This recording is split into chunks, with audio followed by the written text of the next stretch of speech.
তুই ওকে বিয়ে করছিস কেন? তাহলে কি করবো, বিয়ে করবো না? তুই একটা ড্রাইভার, তুই ওকে চিট করে বিয়ে করলি কোন সাহসে? কই চিট করছি আমি তোমার লগে? আর ড্রাইভার কি মানুষ না নাকি? ড্রাইভার মানুষ, কিন্তু ড্রাইভারের সাথে কি আমার যায়? কার লগে যায়? শিল্পপতির সাথে, ধোনির সাথে। এটা তোমার আগে মনে ছিল না? আমি তো তোমার একবারও কই নাই যে আমি শিল্পপতি, আমি ধনী কইছি? শিল্পপতি বলিস নাই, কিন্তু ড্রাইভার যে সেটা তো বলিস নাই। আমি বলছি তোমার যে আমি ড্রাইভার। কাজে যখন বিয়ে করে গেছিল, দিনমোহর যখন বলছে 20 লাখ টাকা, তখন তোর কান কই ছিল? কান কানের জায়গায় আছিল। 20 লাখ টাকা কি 20 কোটি হলে আমার কোনো অসুবিধা আছে? আমি তোমার ভালোবাসি না, আই লাভ ইউ। অসুবিধা নাই মানে? এখন ছাড়াছাড়ি হলে টাকা দিবি কোত্থেকে? টাকা দেবো কেন? আমি তো ছাড়ুমি না তোমারে। ছাড়ু না মানে? তোমার ছেড়ে আমি থাকতে পারবো না, আমি তো বাঁচবো না তোমার ছাড়লে। I love you.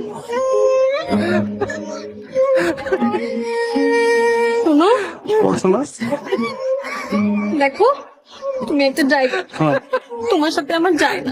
যাইবো যাইবো, শোনা প্লেন তো চালাও হয়তো।